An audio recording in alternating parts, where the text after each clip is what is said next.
#AskDrJohnWatts అని type చేసి మీ questions అడగండి, తప్పకుండా రిప్లై చేస్తాను. K Raghav, sir can we grow new hair on the scalp? ఇప్పుడు మనం చాలా రకాల యాడ్లో గమనిస్తూ ఉంటాం, జుట్టు మీద కొత్త హెయిర్ మొలుస్తున్నట్టు చూపిస్తూ ఉంటారు, కంప్లీట్ ఎంటీ స్కాల్ మీద కొత్త హెయిర్ మొలుస్తున్నట్టు చూపిస్తూ ఉంటారు.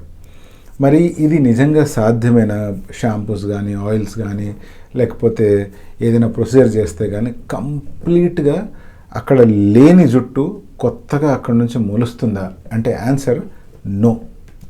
మన స్కాల్ప్ మీద లేని జుట్టు ఎప్పటికీ మన స్కాల్ప్ మీద కొత్తగా మొలవదు. అంటే హెయిర్ ట్రాన్స్ప్లాంట్ అనే పద్ధతిలో కూడా మీ స్కాల్ప్లో ఉన్న ఎగ్జిస్టింగ్ హెయిర్ని తీసుకొని మళ్ళీ ఇంప్లాంట్ చేస్తాను, లేదా మీ బాడీలో నుంచి ఉన్న ఎగ్జిస్టింగ్ హెయిర్ని తీసుకొని ఏదైతే డిఎస్టీ డిపెండెంట్ కాదో అటువంటి హెయిర్ని తీసుకొని మళ్ళీ ఆ స్కాల్ప్ ఏరియాలో ఎక్కడైతే మీకు అవసరమో అక్కడ ఇంప్లాంట్ చేస్తానే తప్పిస్తే కంప్లీట్గా న్యూ హెయిర్ని ప్రొడ్యూస్ చేయడం కానీ న్యూ హెయిర్ని మొలిపించడం అనేటువంటిది కానీ ఏ రకంగానూ సాధ్యం కాదు.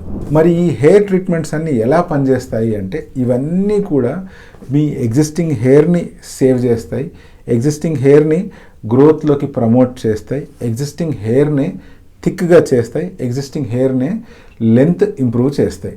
సో ఇలా చేయడం వల్ల లాస్ట్ అయిన డెన్సిటీని మళ్ళీ తీసుకొస్తాయి, మీ హెయిర్ని బెటర్గా కనిపించేలా చూపిస్తాయి.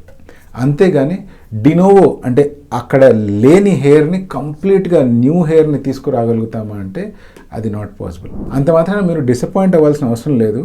ఎగ్జిస్టింగ్ హెయిర్ని కాపాడుకున్నా లేకపోతే ఎగ్జిస్టింగ్ హెయిర్ని మనం రివైవ్ చేసుకున్నా కూడా మన స్కాల్ప్ మీద ఇంప్రూవ్మెంట్ అనేటువంటిది కనిపిస్తుంది. ఎప్పుడైతే ఎగ్జిస్టింగ్ హెయిర్ని రివైవ్ చేసుకోలేని సిచ్యువేషన్ వచ్చేసి బట్టల ఫామ్ అయిపోయిందో అటువంటి సిచ్యువేషన్లో హెయిర్ ట్రాన్స్ప్లాంట్ చేసుకొని హెయిర్ గ్రో చేసుకోవచ్చు.